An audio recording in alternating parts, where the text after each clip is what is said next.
Bonjour à tous, bienvenue dans ce 10e épisode de la série Mon portefeuille PEA. Alors comme d'habitude, on va jeter un coup d'œil à l'évolution du portefeuille, cette fois-ci au cours du mois de septembre 2020. Alors comme vous le voyez, il y a beaucoup de rouge au cours du mois de septembre. Pourquoi? Parce que le portefeuille a pas mal baissé au cours de ce mois. Alors, petit rappel comme d'habitude, les informations présentées dans cette vidéo ne constituent aucunement des conseils en investissement, celles-ci ont un but purement éducatif. Par ailleurs, le portefeuille présenté dans cette vidéo n'a pas vocation à être répliqué, celui-ci correspondant à des facteurs, c'est-à-dire un profil d'investisseur, un horizon d'investissement et une approche spécifique à l'auteur de cette vidéo. Enfin, tout investissement boursier implique des risques, dont le risque de perte partielle ou totale de l'investissement de départ. Il est donc primordial que vous fassiez votre propre analyse avant d'investir en bourse. Allez, on y va. Et donc, comme d'habitude, je vous ai mis la présentation du portefeuille avec les différentes lignes qui composent le portefeuille, les valorisations les plus importantes étant en haut et les valorisations les moins importantes étant en bas. Idem pour les poids, on voit que les poids les plus importants sont en haut, les poids les moins importants sont en bas, c'est la même chose. Que l'on regarde le portefeuille en termes de valorisation ou en termes de poids, c'est exactement la même chose. Donc, en date du 30 septembre 2020, le portefeuille est valorisé à hauteur de 11 449 euros et donc on voit qu'il a bien baissé par rapport au mois d'août 2020 et on voit ici d'ailleurs qu'on a une belle moins-value par rapport au prix de revient unitaire puisqu'on est à moins 1756 euros. Alors on voit par ailleurs que le solde d'espèces a bien baissé. Pourquoi? Tout simplement parce que j'ai profité de la baisse du CAC 40 au niveau des 4800 points pour renforcer certaines positions. Et c'est ce que je vais montrer dans la suite de la vidéo. Alors, on voit ici les différentes lignes du portefeuille. Donc, on a de nouvelles lignes que je vais tout de suite présenter. Et donc, si je me place ici, on va le faire tout de suite. On voit que j'ai renforcé premièrement la ligne BIC, puisque j'ai fait l'acquisition de 5 actions supplémentaires. On voit ici que mon PRU est de 46,83 €, donc on n'est pas très loin du cours de bourse actuel. J'ai également renforcé la ligne Fontaine-Pajot, donc de 5 actions, donc j'ai doublé ma ligne ici. On voit que mon PRU est de 51 €, donc on est plutôt pas mal au niveau du PRU. J'avais signalé dans une précédente vidéo mon portefeuille PEA que j'envisageais un renforcement de Fontaine-Pajot sur les 55 €. Bon, il s'avère que j'avais placé un ordre d'achat limite au niveau de 54,60 €, que cet ordre a été validé et donc du coup j'ai 5 actions supplémentaires en portefeuille. J'ai également renforcé ma position sur Inat Pharma, donc qui est une position purement spéculative, j'en avais parlé. Il y a de cela plusieurs mois, j'avais une position aux alentours de 500 € et puis j'avais décidé d'alléger ma position. J'avais coupé ma position en deux. Pourquoi? Parce qu'on avait au niveau des chandeliers japonais des indications que le titre pouvait éventuellement redescendre fortement. Donc j'avais coupé ma position en deux et donc j'ai profité de la chute du titre récente pour reprendre une position assez proche de la position de départ, même si on voit que ma position, vous voyez, a été quand même pas mal impactée puisqu'elle affiche ici moins 29%. Alors pour revenir très rapidement sur Inat Pharma, j'en ai parlé dans les commentaires sous différentes vidéos. Donc c'est une biotech, donc une valeur très spéculative qui a plusieurs molécules en développement. Et donc récemment, l'entreprise devait percevoir un upfront de la part d'AstraZeneca de 100 millions de dollars de mémoire. Et en fait, il a été décidé que cet upfront soit divisé en deux parties, une première tranche de 50 millions et une deuxième tranche de 50 millions. Ce qui fait que le marché en fait anticipe des problèmes concernant l'une des molécules, enfin en tout cas la molécule star de l'entreprise. Et donc le titre Inat Pharma a subi une déculottée assez importante puisqu'on est passé en gros de quasiment 6 € à 3 € sur le titre, donc une baisse de moins 50% environ. Et donc de mon côté, j'en ai profité pour reprendre une position sur Inat Pharma, en tout cas augmenter ma position. Pourquoi? Parce que j'estime qu'à ce cours, en fait, la molécule star d'Inat Pharma a une probabilité extrêmement faible de réussite. Et je pense que en attendant les premiers résultats, et notamment si jamais l'upfront de 50 millions vient à être versé, ce qui devrait arriver dans les mois qui viennent, je m'attends à une forte remontée du cours, en tout cas en direction des 4 €, 4,50 €, ça me paraîtrait assez logique. La valorisation actuelle de l'entreprise correspond grosso modo à la trésorerie de l'entreprise. Donc c'est un peu comme si le marché ne valorisait que la trésorerie et ne valorisait pas la recherche d'Inat Pharma et les potentielles avancées au niveau de ces molécules. Voilà, donc comme je l'avais déjà expliqué, hein, ça reste une position extrêmement spéculative. On voit que celle-ci ne représente que 3% de mon portefeuille, ce qui est déjà beaucoup. Et donc je ne pense pas mettre davantage de fonds sur cette action. Alors en plus du renforcement de ces trois lignes, j'ai commencé à construire une position sur un ETF qui s'appelle le Lyxor Eurostoxx ETF. Donc réellement il s'appelle le Lyxor Eurostoxx Bank. Je ne sais pas pourquoi Bourse Direct ne met pas le terme banque ici. Donc c'est le BNKE, hein, vous avez ici le code ISIN. Et donc c'est un tracker qui réplique, en tout cas qui suit 22 banques au sein de l'Union européenne. Je vais en parler juste après. Et donc l'idée, j'en avais parlé dans une précédente vidéo, c'était de commencer à un certain niveau à construire une position sur les bancaires au niveau européen. Alors pourquoi je construis une position sur un ETF et non sur une banque en particulier? Tout simplement pour m'éviter en fait le risque spécifique, c'est-à-dire que quand vous investissez sur une banque en particulier, vous prenez un risque de type spécifique.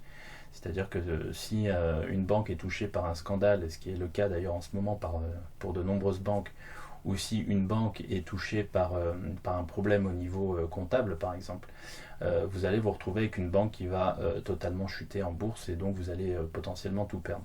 Si en revanche vous investissez dans un ETF qui répartit votre risque au sein du système bancaire européen, ou en tout cas au niveau des bancaires européennes, vous limitez le risque spécifique à chaque banque. Et donc pour moi, l'idée de commencer à construire une position sur les bancaires fait sens à ces niveaux de prix, je vais en parler juste après. Alors bien entendu, il faut rentrer à tâtons, hein. C'est des positions en tout cas c'est une position que je compte construire sur les trimestres qui viennent et pas en one shot. De toute façon, vous avez l'habitude, je construis toujours mes positions dans le temps et de manière régulière et de manière à construire ces positions par palier de prix. Et donc l'idée c'est tout simplement de construire cette position donc, au cours des prochains trimestres à certains niveaux de prix et je vais en parler juste après. Et donc en investissant au sein d'un ETF, je limite mon risque spécifique, ça veut dire que certaines valeurs bancaires peuvent fortement chuter. Pour autant, je me laisse la possibilité de pouvoir faire une plus-value dans les années qui viennent. Voilà, donc ce que je vais faire maintenant, c'est que je vais tout de suite vous présenter en détail cet ETF. Donc vous allez le trouver ici, je vous ai fait quelques copies d'écran de la page Lyxor. Donc on voit que c'est le Lyxor Eurostoxx Banks, donc qui est un ETF par accumulation, donc par capitalisation. On voit que l'encours sous gestion est de 364 millions d'euros, ce qui est plutôt pas mal pour un ETF. On voit que la performance year to trade, donc ça veut dire depuis le début de l'année, est de moins 43%, donc c'est quand même une chute très importante. Alors ce qu'on voit surtout, c'est que le total des frais sur encours n'est que de 0,3%, ce qui est totalement correct, notamment pour un ETF qui utilise une méthode de réplication directe, donc réplication physique, ça veut dire que l'ETF possède les titres directement en portefeuille. On voit que le statut du PEA, oui ici, donc ça veut dire que l'ETF est éligible au PEA, et on voit que cet ETF en fait suit la performance de l'indice de référence Eurostoxx Banks Net Return en euros. Donc je vais vous présenter ça tout de suite. Donc en ce qui concerne l'ETF, hein, je m'appuie toujours sur des sources Lyxor.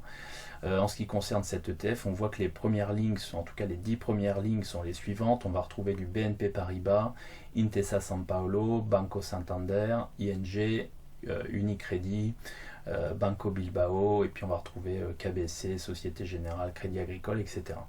On gardera à l'esprit, en fait, si on prend les 5 premières lignes ici, les 4 premières lignes même, si on prend les 4 premières lignes, en fait, celles-ci représentent quasiment 50% du portefeuille. D'accord, donc ça veut quand même dire qu'en investissant dans cet ETF, on investit majoritairement dans du BNP Paribas, Intesa Sanpaolo, Banco Santander et ING.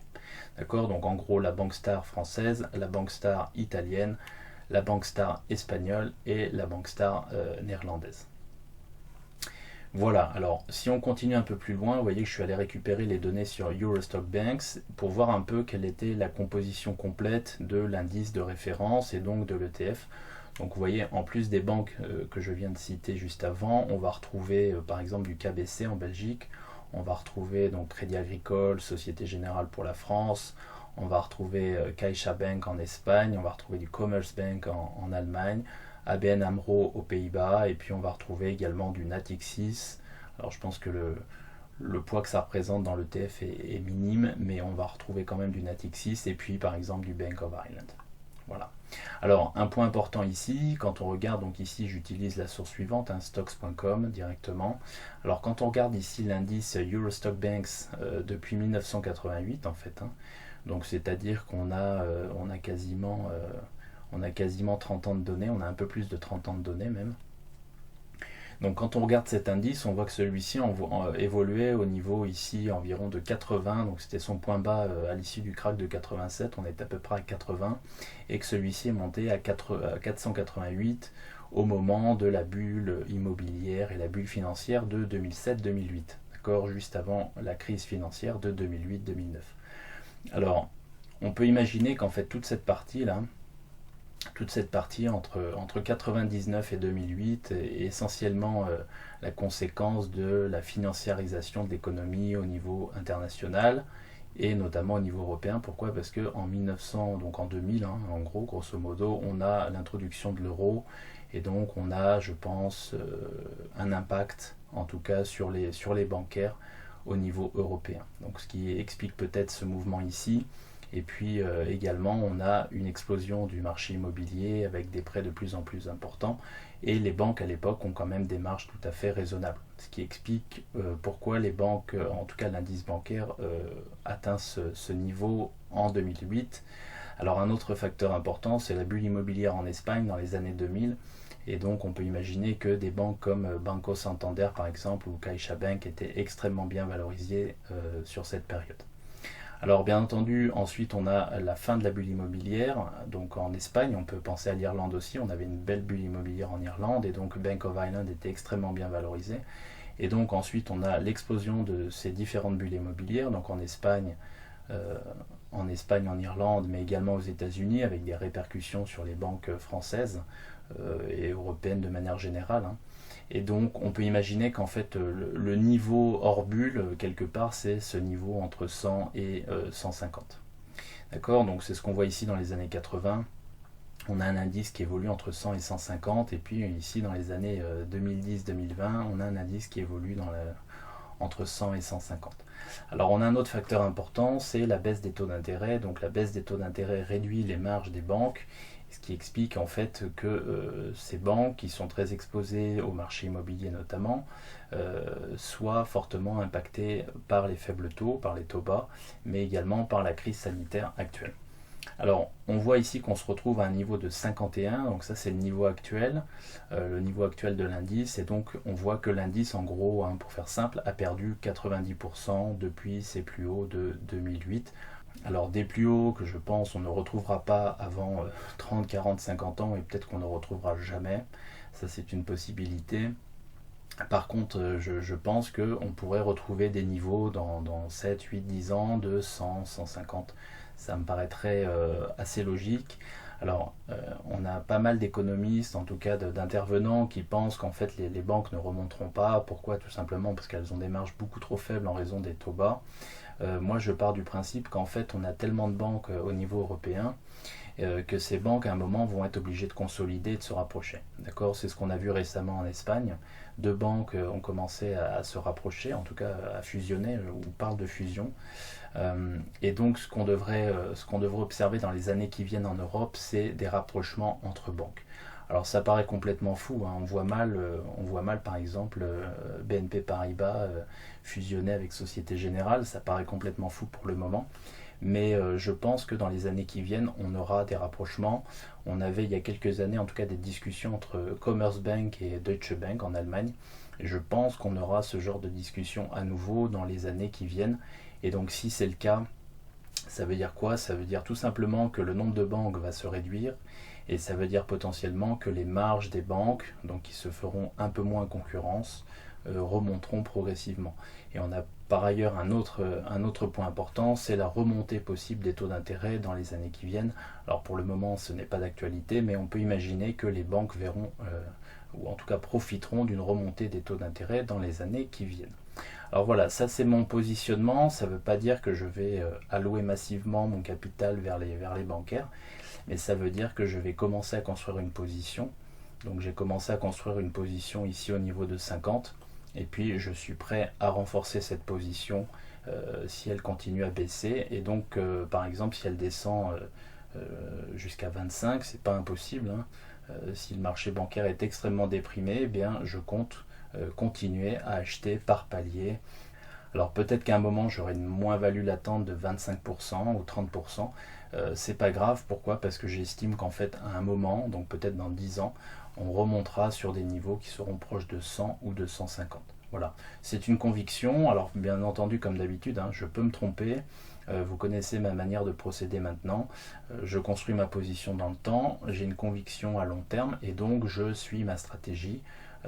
Voilà. Et l'avenir nous dira si j'ai eu raison ou pas de construire cette stratégie sur les bancaires. Voilà, alors ce que je vais faire maintenant très rapidement, c'est que je vais regarder la rentabilité du portefeuille, puisque j'ai eu plusieurs questions sur comment calculer la rentabilité du portefeuille. Donc je vais passer à un fichier Excel pour vous montrer un peu comment je calcule la rentabilité du portefeuille, que ce soit la rentabilité depuis la création du portefeuille PEA ou que ce soit la rentabilité annuelle. Alors, on se retrouve ici sur mon tableur Excel, et donc ce que j'ai fait, c'est que j'ai calculé le rendement du portefeuille PEA selon différentes approches. Alors ici, selon deux approches, puisque j'ai calculé un rendement simple pour le portefeuille, j'ai calculé le taux de rentabilité interne qu'on appelle le TRI. Donc de deux manières, je vais le présenter. Et puis, il me restera, je n'ai pas eu le temps de le faire, il me restera à calculer la valeur liquidative du portefeuille, qui est une troisième approche, une troisième façon de calculer le rendement du portefeuille. Alors au niveau du rendement simple, tout simplement, on va utiliser la somme des apports, donc dans mon cas 13 000 euros, et puis on va utiliser la valeur du portefeuille à aujourd'hui, donc la dernière valeur connue du portefeuille. D'accord, ce que j'appelle ici V1, donc V0 pour la somme des apports et V1 pour la valeur du portefeuille. Et alors ce qu'on va faire ensuite, c'est qu'on va utiliser la formule suivante.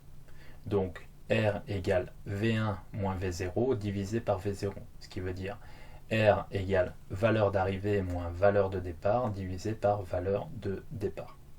Alors le problème de cette approche, bien entendu, c'est qu'on considère que les apports ont eu lieu au départ, d'accord, même si en fait en réalité, en ce qui me concerne, mes apports ont lieu de manière régulière. D'accord, donc cette approche ne convient pas forcément par rapport au fait que j'ai des apports réguliers. Ça conviendrait particulièrement bien pour quelqu'un qui investirait en fait une somme au départ et qui ne procéderait pas ensuite à des apports réguliers. Alors on peut quand même utiliser cette méthode pour voir un peu quelle est la performance du portefeuille depuis le départ. Ça donne quand même un aperçu de la performance, en tout cas du rendement.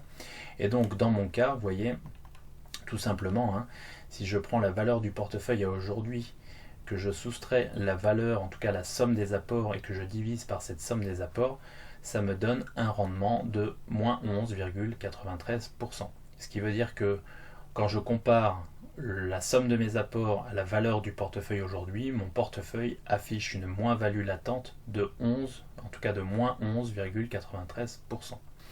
Alors ça c'est une première méthode. La deuxième méthode c'est le taux de rendement interne, donc le TRI. Je vous ai mis une petite définition ici. Donc le taux de rendement interne, c'est le taux d'intérêt qui permet de trouver la valeur actuelle du portefeuille tout en tenant compte des apports et des retraits. Donc c'est une approche qui correspond mieux à la façon dont j'alimente mon PEA. Alors le TRI représente l'enrichissement ou l'appauvrissement de l'investisseur à un temps T. Alors ce que j'ai fait ici, c'est que je l'ai calculé de deux manières. La première, c'est d'année en année pour voir en fait ma performance annuelle, donc en 2019 et en 2020. Et puis je l'ai calculé sur toute la période depuis le lancement ou en tout cas depuis la création du PEA.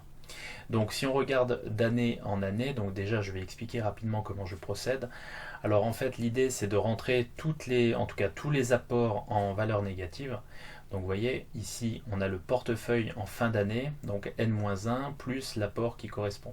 Alors quand c'est votre premier apport, hein, tout simplement ce que vous faites c'est que vous mettez la somme de votre apport, dans mon cas 500 euros, en valeur négative.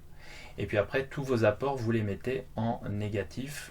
Donc dans mon cas, vous voyez, on a tous les apports hein, ici, donc en valeur négative, et puis vous avez la valeur du portefeuille en fin d'année. D'accord? Donc dans mon cas, mon portefeuille était valorisé à hauteur de 7 410 euros à la fin de la première année, donc fin 2019.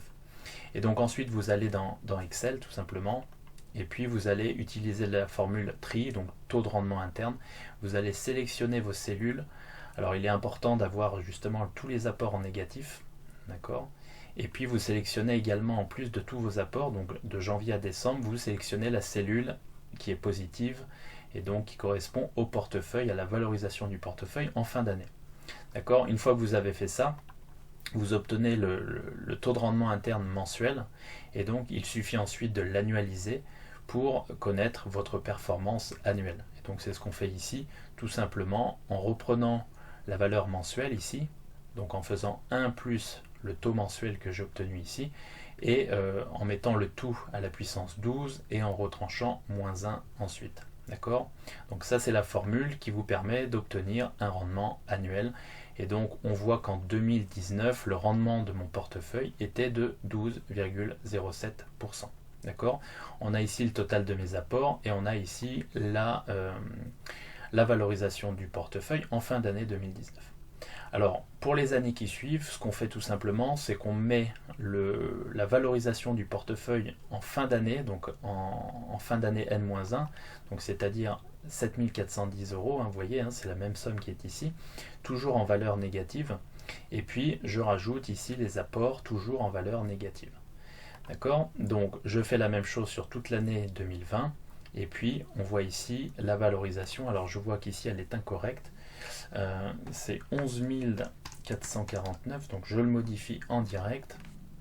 Voilà, et donc on a ici le trimensuel, donc le taux de rendement interne mensuel, que j'annualise ensuite, toujours en utilisant la même formule, donc 1 plus le taux de rendement interne mensuel, le tout à la puissance 12, et je retranche moins 1 ensuite. D'accord?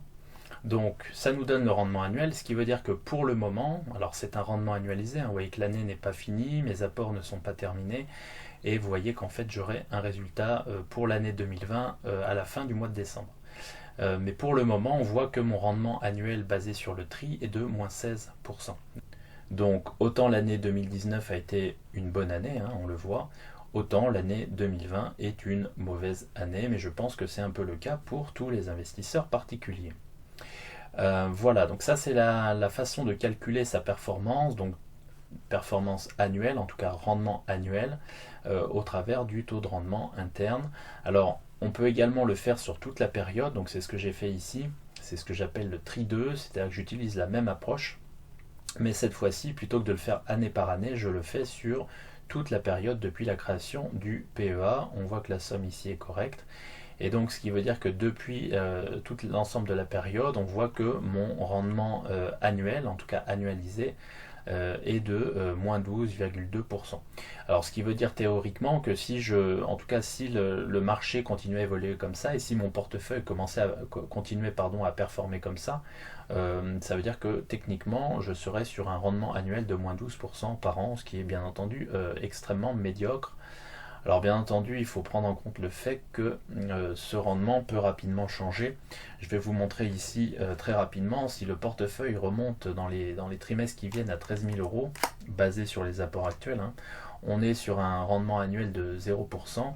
Ça veut dire quoi? Ça veut dire deux choses. Premièrement, que votre performance annuelle dépend fortement de la valorisation de votre portefeuille, donc ça c'est très logique, mais ça dépend aussi de la série temporelle, ou en tout cas de la taille de la série que vous utilisez pour calculer votre rendement. Ça veut dire qu'au début de vos investissements, au début de la création de votre portefeuille, vous risquez d'avoir un tri qui va être extrêmement volatile, et plus les années vont passer, plus le taux de rendement interne va devenir stable. D'accord? Pourquoi? Parce que vous aurez suffisamment d'observations pour avoir un rendement stable dans le temps. Alors si je prends ici mon portefeuille, hein, et qu'on imagine que celui-ci, on va faire un petit calcul, hein, on imagine que celui-ci est investi dans des valeurs cycliques, et donc étant cyclique, on peut imaginer qu'à un moment il puisse se reprendre, on va dire de 30% par exemple. Donc on va calculer une hausse du portefeuille de 30%, on sera 14 484.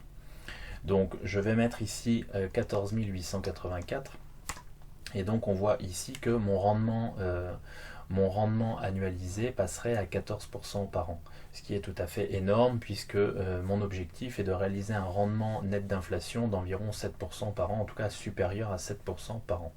D'accord, donc c'est pour dire qu'en fait ce rendement peut être extrêmement volatile dans le temps, d'autant plus que en fait vous n'avez pas beaucoup ici de périodes. D'accord, plus j'aurai de périodes, plus vous aurez de périodes, plus ce rendement sera stable dans le temps.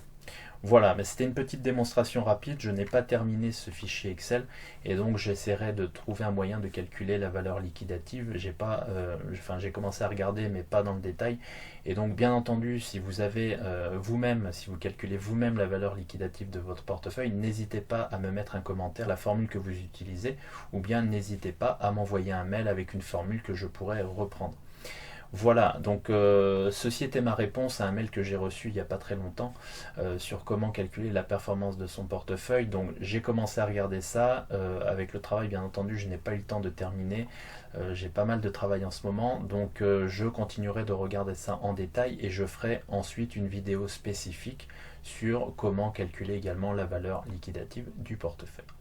Voilà, alors pour terminer cette vidéo, je vais revenir très rapidement à mon Google Drive pour vous montrer rapidement l'évolution du portefeuille dans Google Drive. Allez, on y va. Donc je vais terminer cette vidéo avec une petite présentation de mon Google Drive, My Google Sheet. Et donc ce qu'on a ici tout simplement c'est le portefeuille comme d'habitude. On va retrouver quelques éléments comme le PER, on va retrouver le nombre de parts ici. Et puis comme d'habitude le PRU, le prix de marché. Alors ce qui est toujours intéressant de regarder c'est le dividende annuel, le rendement et le rendement sur coût. Donc au niveau du rendement sur coût, on voit par exemple que sur Total j'ai un rendement sur coût de 6,9%. On voit que j'ai un rendement sur coût sur Eutelsat de 8,16%, de 5,2% sur BIC et de 3,6% sur Danone. On voit également un rendement sur coût de 3% sur Fontaine Pajot et de 4,7% sur Publicis et de 2% sur AB InBev. Voilà, donc ça ce sont les rendements sur coût. On voit également le rendement, ça veut dire que quelqu'un qui investirait dans Total aujourd'hui pourrait espérer un rendement du dividende de 9,46%, ce qui est vraiment pas mal. Pour autant c'est un dividende élevé et donc on doit se méfier des dividendes trop élevés. Idem pour Eutelsat, même si vous savez que je suis plutôt confiant sur Eutelsat, on a un dividende extrêmement élevé en ce moment. Alors on voit ici que la valeur du portefeuille est un peu différente par rapport au slide que j'ai présenté, tout simplement parce que je tourne cette vidéo un peu plus tard et donc le portefeuille a légèrement évolué depuis. Alors, on a ici les différents dividendes versés ou à percevoir. Donc on est fin octobre, j'ai touché un dividende de Publicis ce mois-ci de 11,50 € et donc je devrais toucher un dividende de Total de 44,20 €, donc au début du mois d'octobre. Et puis on aura en fin d'année le dividende de Telsat qui est un dividende extrêmement important et donc ce qui devrait quand même faire pas mal chuter le titre, et le dividende très faible d'AB InBev. Voilà, vous avez ici la représentation des différents versements des dividendes au cours de l'année 2020. Alors je vais descendre encore un peu sur la partie qui nous intéresse tous, c'est l'allocation au sein du portefeuille PEA. Donc on voit que j'ai désormais 8% de liquidité, donc ce qui reste correct pour pouvoir encore renforcer certaines lignes.